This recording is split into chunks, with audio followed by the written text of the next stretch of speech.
Welcome back to the shop. We are on episode uno, dos, tres, eins, zwei, drei, and today we are going to continue on with our wood sword project. Where, if you remember last time, we put the profile on and we actually filed down the edges to make it look more like a sword. This is the last major component of the sword, which is the handguard, and we're going to work on that today. If we go back to our original replica sword here, this is what we're going to be building. We're just going to make our square today. You can make it whatever shape you want. But there is a bit of a trick to this, and that is this handguard is actually two pieces of 3/4 inch material that's been notched out to receive the handle of the sword. So that can be a little bit tricky, but honestly, it's just a little bit tricky. So let's get started on that first. So our original sword handguard is approximately 200 millimeters, or call that 7 7/8 long, and about 40 mils, or 1 5/8 inches wide. So we're going to go back to our original piece of material that we're still using, and we're going to lay out our 200 mils plus 200 mils, so we have both sides, and then we're going to do the thickness. We'll lay that out, and then we're going to rip this down to size before we go any further. Let's start. So I've marked out our two pieces here, the 400 millimeters, which is our 7 7/8. That's our 200 millimeters, our 400 millimeters, which is 15 3/4. And then I've got our marks this way, which is what we're going to rip next, which again is the 40 millimeters, which works out to be 1 9/16 inches. So those are our next marks we're going to deal with. We'll get a straight edge, we'll draw this in, rip it down, and then we'll cut these into our individual pieces of the hand guard.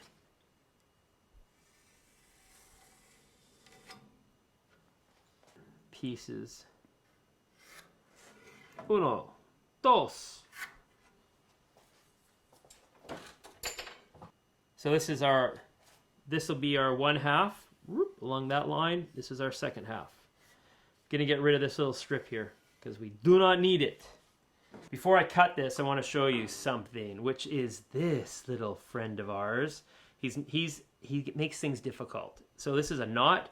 It's right here. It's already been cut off, but it actually travels along this part of the piece of wood. So if you have something like that, you can expect the cutting to be maybe a little bit slower because it's a denser, harder wood, and you can sometimes find yourself feeling like you're not cutting, but you are. You just have to take it a little bit slower and let the saw do the work. So, cutting time.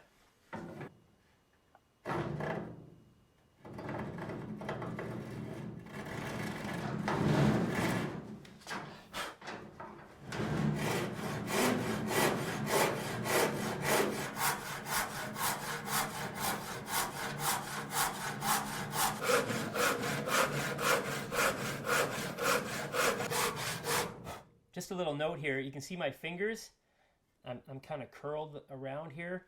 Just don't make the mistake of, putting your fingers further out than they need to be, because, again, I want you all to have your fingertips. Makes for a good Facebook post, but yeah, for the rest of the year, you have no finger. Well, the rest of your life, I guess.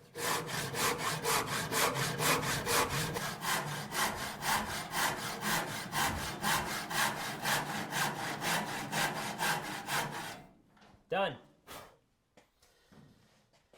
Okay, so we're ripped. You'll see that it's not the most beautiful line. It doesn't really matter because we're going to tune that up in a minute. We've ripped it. Now we're going to cross cut it. We'll have our two pieces, and then we can carry on from there.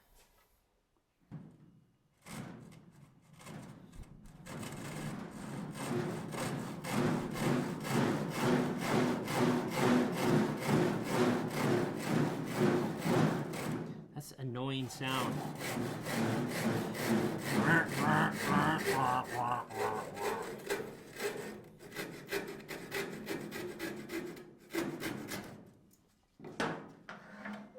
It's a good time to practice your end cuts there.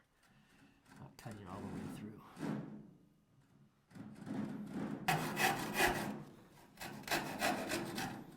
Done. we've got our two pieces. Each piece has a factory edge on it, which is smooth. Those pieces are going to go together. They're going to be the up side. It's going to be oriented on the sword like so.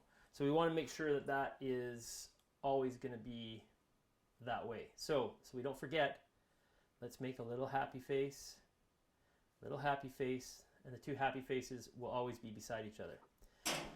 So two factory edges, and we have two cut edges, and two cut edges. We're going to clamp these together, and then we're going to true up our ugly edges and make things look good before we start notching these out or rabbiting them out for the sword. Nice. Okay, so our two pieces, again, happy faces on top with our factory edges. I put it this way so our factory edges sit nice and flush to the flat surface. Now I'm going to clamp mine. If you don't have a C-clamp, you could probably use, I don't know, some tape. We just talked about using tape for this. See how that works. This is also an option. Like, I'm doing this because I just want to clean up this edge. If you don't have a C-clamp and you're overly concerned about it, don't be. You could put it on the sword just like the way it is right now. But I'm trying to give you options. So there you go. Clamped up, ready to rock. Let's hit the bench and we'll hit the nice big Farrier file. So instead of me trying to hold onto this with one hand or clamp this down and try to file away, we're just going to clamp our file down to the bench and use it as a stationary filing what? I don't know. Filing detail, filing station. I don't know. So hey, if you're watching this and you're a young person, and you're interested in doing this sort of stuff, if you want to really blow your mom and dad's minds, instead of asking for the latest PlayStation 4 game, ask them for tools. It'll probably make their faces melt. I don't know, but if you're into this, even like just basic clamps can make your lives so much easier. And while we're doing this, you can keep rolling. I'm just going to put a piece of tape on here so this thing doesn't keep getting in my way. Yes. Okay, here we go. And this is the file is facing, the cuts are facing that way, so the draw to me is where it's going to be doing its work. So I could push like this, nothing really happens, but it's going to be drawing back in this particular case. Why? Just because I didn't look at the file when I clamped it down and I don't want to reshoot this scene. So I'm going to draw it towards myself. Fingers, again, these little things, you can do this, but if you put force on them, they will take a divot out of your finger.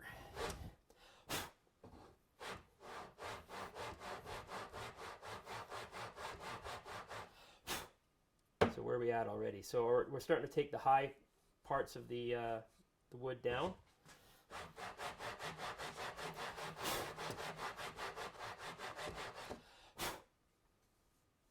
A little bit more there. This is the high section, this is the low section. So it's going to take me about a 1/16 of an inch right here just before I get down to here, down to that low section.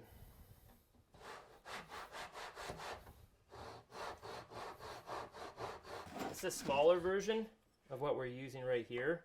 It's got a heavier, raspier edge. So, if you can't find something like that, a little guy like this will still work to rough that down. Because we're not going against the grain, we're going with the grain. It doesn't like to bite as much. So you have to just kind of be patient.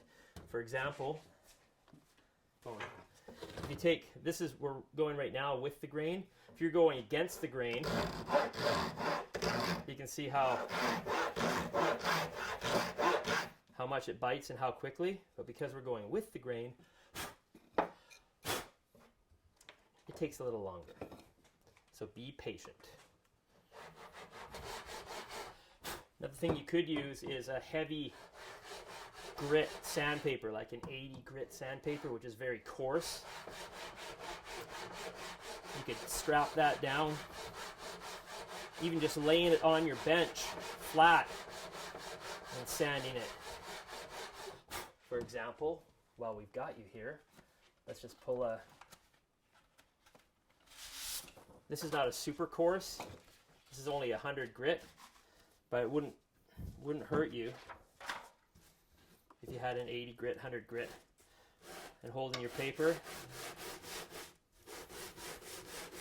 You just have to kind of take it a little bit easier because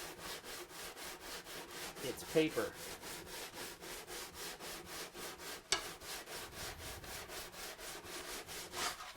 So you can see that also works. All right, we're getting down there. Carrying on.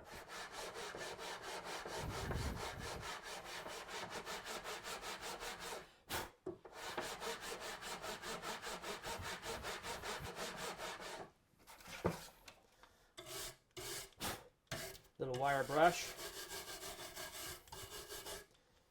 Keeps those teeth clean. All right, we're just about down to that second piece there.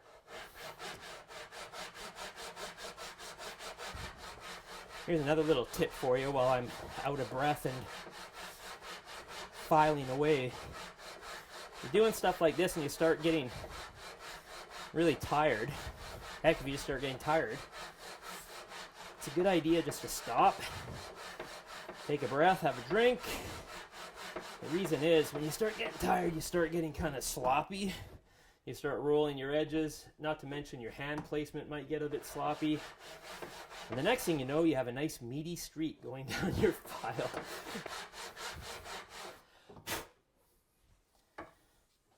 Getting there. I don't know if you can see it. So this is our low spot. You can see the gouges from the saw, and then on this end as well. And then you've got this smooth section and smooth section. So we just have to take it down a little bit more and smooth that out. I just have to remind myself we're not building a piano. Not building a piano. Okay. So you can see we still have a little bit of scratchy there. But for the sake of, you know, time and episode, we'll just leave that for now. We might tune it up after with some sandpaper. But now we'll just do these ends real quick. True them up, and we're ready to roll. Seriously, really, if you're tired, take a break. For real. Gives it that. Yeah. Okay, back to work. Okay, for this particular one, we're going to try clamping the actual piece to the bench, and then using the file in our hand.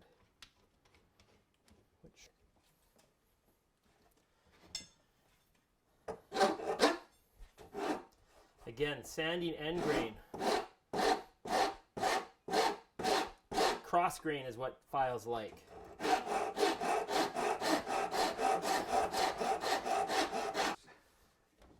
It looks like it's working. Looks like it's working. Feels like it's working. It looks like you've done it. Clamps are great. You don't realize how much you need a clamp until you need a clamp. And once you've got it, I mean, I could be trying to kneel on this or hold it in a weird way. Clamps, great. C-clamps, these are like a Bessie clamp. It's kind of like a C-clamp. It's shaped like a C. I guess it's considered a C-clamp. My terminology is not probably where it should be for a guy that's talking about something that he's pretending that he knows something about. Well, that was fast and easy. Okay, edges done. After filing, we're nice and flush on our ends and our long section and this end as well. So we are ready now to cut the notches or the rabbets that will fit over our the sword to provide our handguard. Let's go.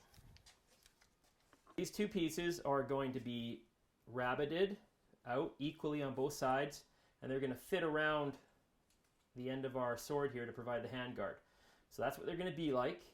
But when we're done, we're going to have a rectangular shape, which will be the width of this sword base here. So rabbet is like a notch in the wood? Is that Yeah. Yes, exactly. I don't know why they call it a rabbet, but you probably have the internet and can look it up. Get back to me in the comments below. So that's next. Let's lay that out. finding the center of our handguard first, that we can work off of it. Remember, it's 200 millimeters, which is 100 millimeters center. In the imperial, the language of the king, 3 and 15/16 is our center mark. Let's mark that first.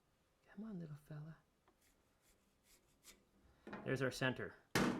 So we don't get confused, let's make it a little C, which stands for center, so we don't go and off cut. Now while we're down here, let's get the measurements of the width of this particular part of the sword, which in metric looks to be about 62 millimeters, and imperial looks to be about 2 and 7/16. So in metric, which is what I'm going to use to get my initial mark, 62 becomes 31 millimeters either side of my center line. So, and then I'll give you an imperial measurement. So there's 31. Really, metric is quite easy. And then we'll go up here. My tape's dirty though, because it's my standby tape for work. And we'll mark 62. That looks like the 2 right there. And it can be slightly bigger. In fact, I'm probably going to cut it slightly bigger because then it will fit easier. I'm not looking for a friction fit. Friction fit would be something that is just that, a lot of friction, because it's so tight you probably wouldn't even need any glue. But we're not going for friction. All right, come on, girl. Let's swing this one around. I want to make sure that it has a nice square line.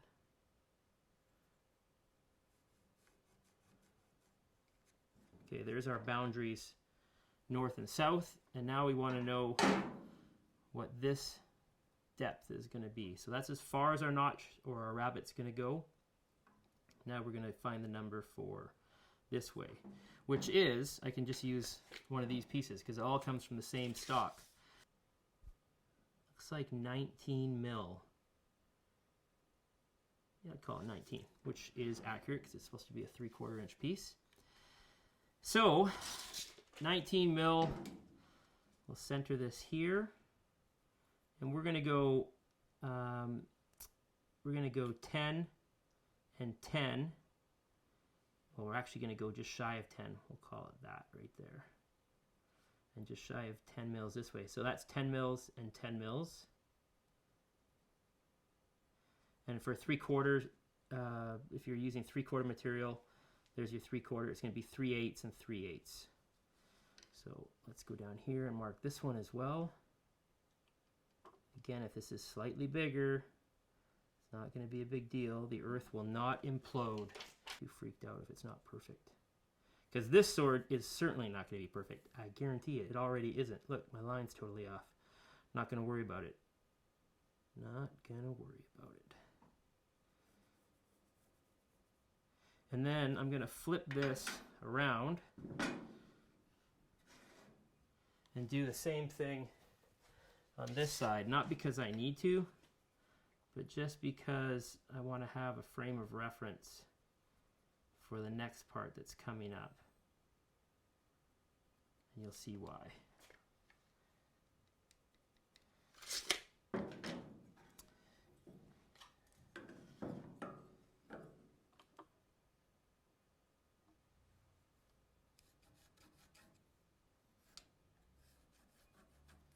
Okay, moving on to our next step, perhaps the hardest step.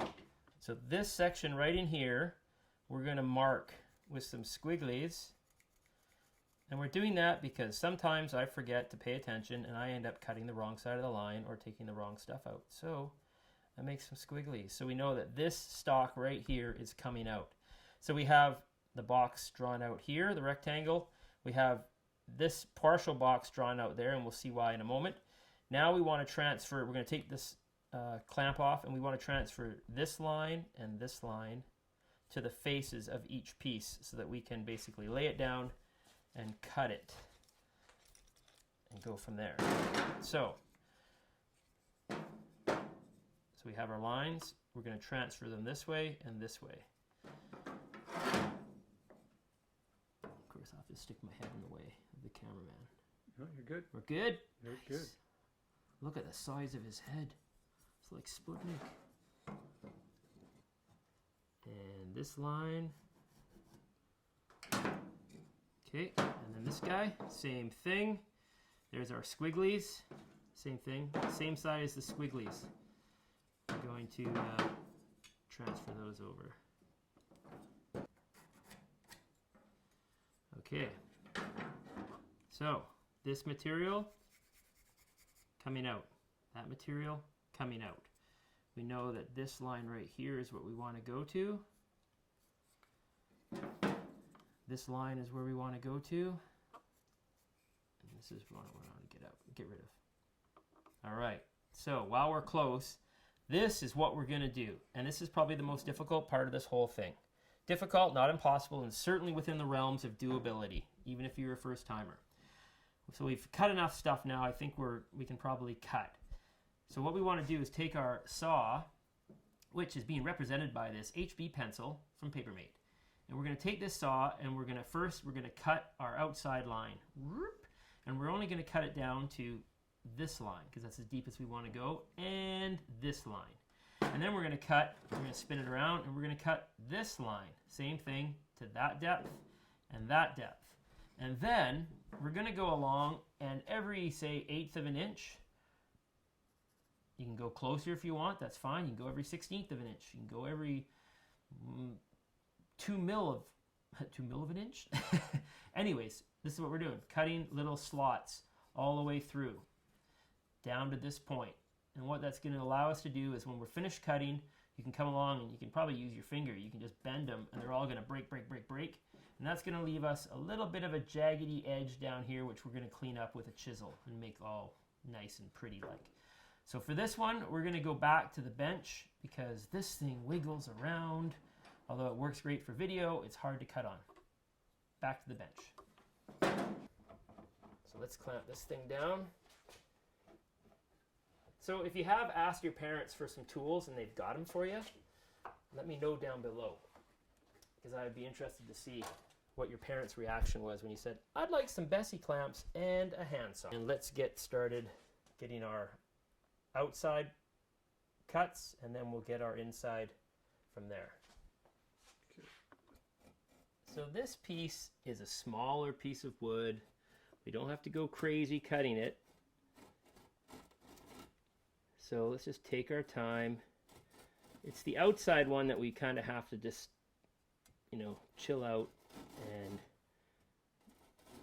take our time on. The middle ones don't matter how you start them because it's not a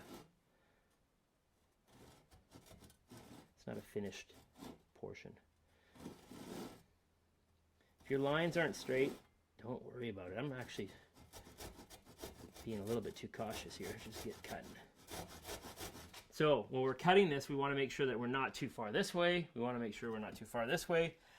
We're going to keep our saw as level. Actually, it's not this because that's angled. We're going to be looking at our teeth, and we want to make sure that they're not canted one way or the other. Try to keep it as level as possible. One indication when you start is the actual cut in the wood. You can see I'm heavier here and I'm shallower there. So right off the bat, I can lift my saw up a little bit so that it's biting at the back.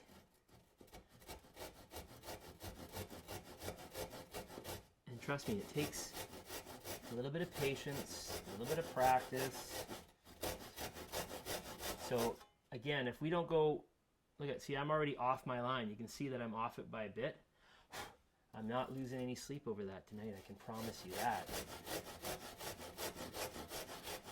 Consider these projects to be like practice projects, training projects. So I'm down in my line. In fact, I'm a little bit past it. Not a big deal. And I'm going to look at the back. I think the back's good. So I'm going to cut my second one here.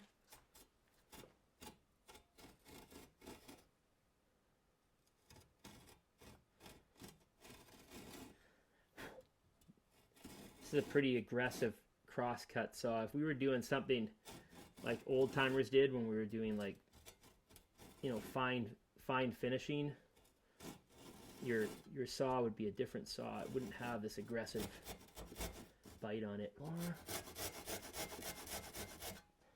Okay, so our 2 marks have been reached. That one's a little bit further past, doesn't matter. Now we're just going to get rid of this portion. This portion, it doesn't matter how you start, it can jump all over the place, doesn't matter. The idea is that you're trying to take material out with your blade rather than having to come up here and chisel all that out as one unit. And also because we can go down to our depth, it'll make chiseling it out easy because it'll just basically be a cleanup rather than having to be concerned about how far we're going. Yes? Good. Let's go.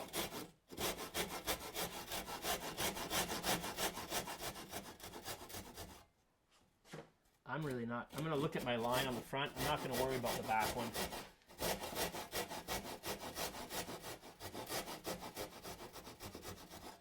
It might be a bit further, it might be a little closer.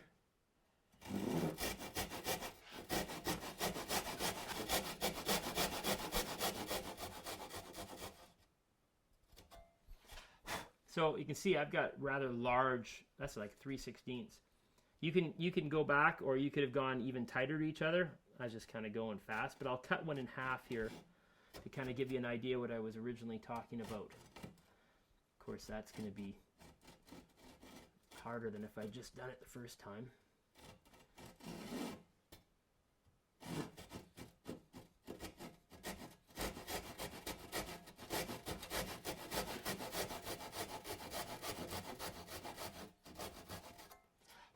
So you can see that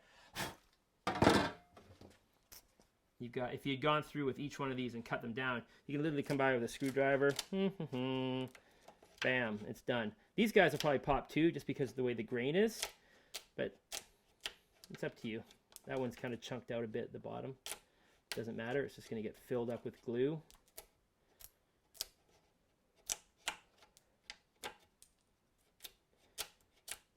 We'll just, I changed my mind. I'm just going to grab my file, I'm going to grab my file right now. My file. Can I say file again? I'm going to go grab my chisel right now, and we'll just chisel this out while it's clamped up. Chisels. Just a quick little tip here for you. You don't have to spend a lot of money on chisels for what we're doing. All right, I've got like my Marple set, which is like a intermediate sort of priced chisel. One of my finer ones, and then I've got bigger ones from here. And there's my old work chisel, which I've used for everything from wood to concrete, because that's why it's so dull. And then I've got my Husky brand chisel, which I just use for little things like what we're doing today. So the difference between the Marples and the Husky is the Marples is more of a fine finishing chisel. This is more of a multi-purpose chisel. And one of the differences they have is the Husky has its tang kind of goes through the handle and then up through the top. So it's designed to be hit with a normal hammer. You can, with that. The Marples does not have that, and it's designed to be hit with one of these guys. And the wood is more forgiving on the end. If you don't have a wood one, I use a regular hammer on them too. I just don't beat on them. So you can still tap, tap, tap. This thing is not going to self-destruct, but that's just one of the things you should be aware of when you're dealing with chisels. So for now, we're going to use the Husky, and we're going to use the old framing hammer just to do what we need to do, which is clear out this wood. Another option before we get into the full-on chisel is you can use your file. So if you want to use your file to run this down, no problem. Feel free to do that. It will work. But we've used a lot of files, and we want to expose you to something new. So when using your chisel, we want to be going against, so the grain's running this way, it's going to be much easier and cleaner to go this way. And when you're using your chisel, you'll notice it has a profile, which is one grind going this way. We don't want to be chiseling this way. You're thinking, oh, that's the way you do it, but you actually want to be going this way. So it avoids just grabbing onto the grain and driving it into the wood. We want to kind of skim along the top and take off whatever we need to. So I'm not even using my hammer right now. I'm just using my hand. And you can take those high points off, and they come off pretty easily. And then we're going to transition over to the hammer just to clean up the rest. It doesn't take much pressure. And if your chisel is sharp, which this one is pretty sharp, I haven't abused it like the other one, you can do it all without a hammer. It's up to you. And you can see when I push up like against that, you probably can't see that with the camera. I don't know how close you are, but that is a nice paper thin curl. When we're done, we need to be able to put a piece of 3/4 inch material in here and then put another on top of it, and it should clear quite easily. Okay, I'm going to switch sides here.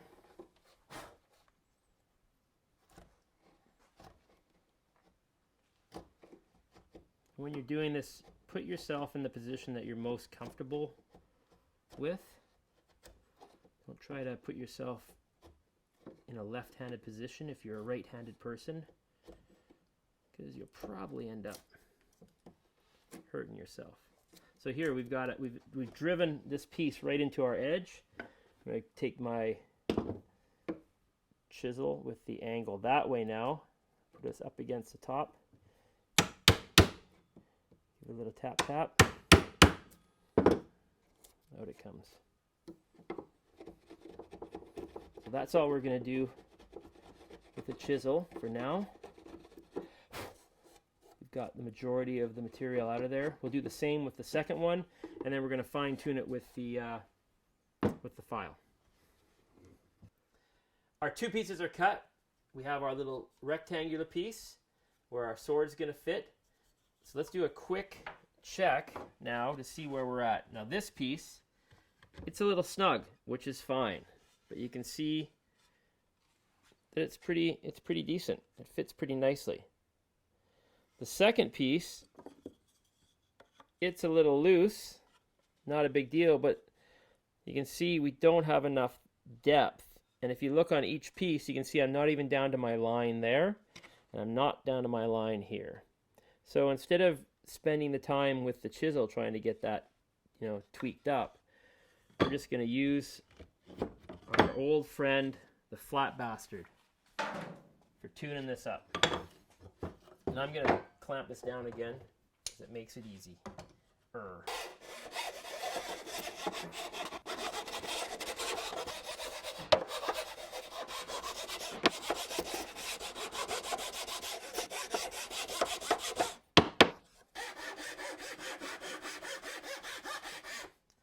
So we've knocked this down a little bit with the Farrier rasp and the fat bastard. You see we're past the line there, and we're just about down to the line here. And that's pretty decent. So we'll do the second one, and then we'll trial fit again.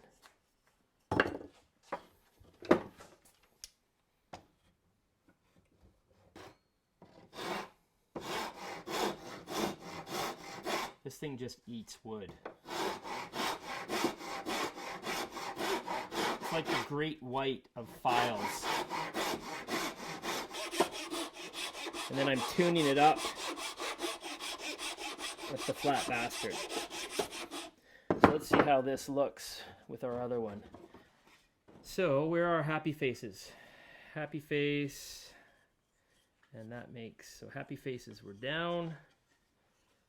Happy faces there.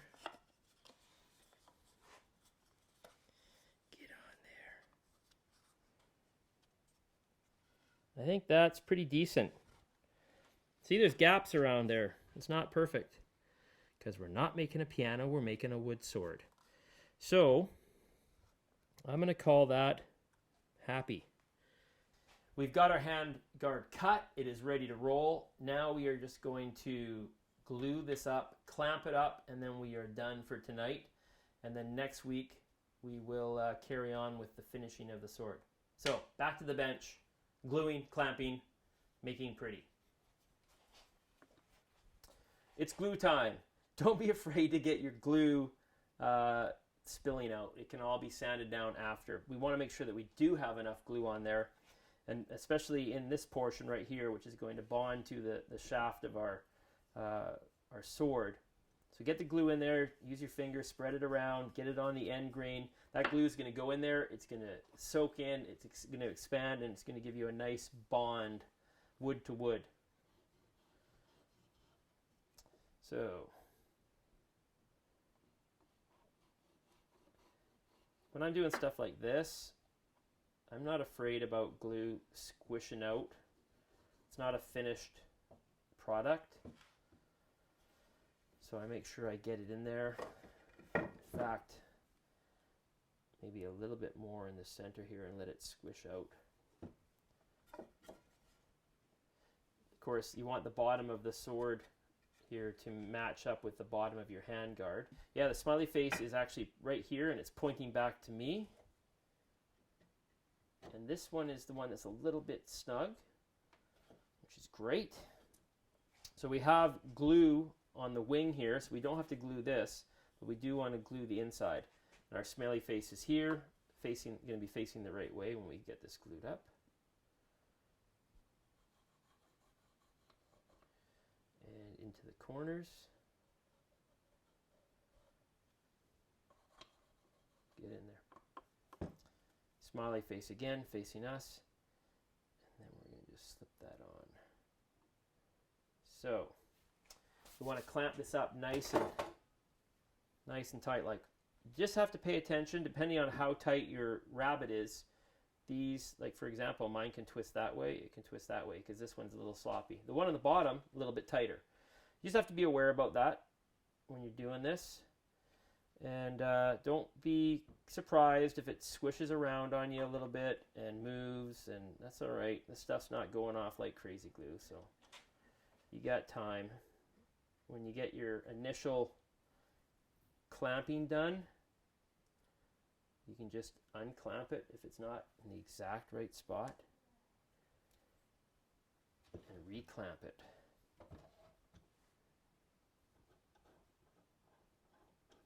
So I can see right now already this top piece right here and the bottom piece. The top piece is, how can I do that? It's further out. This is sticking further out. So I'm just going to loosen that Bessie, slide it over a bit, like that. And then make sure my bottom's good.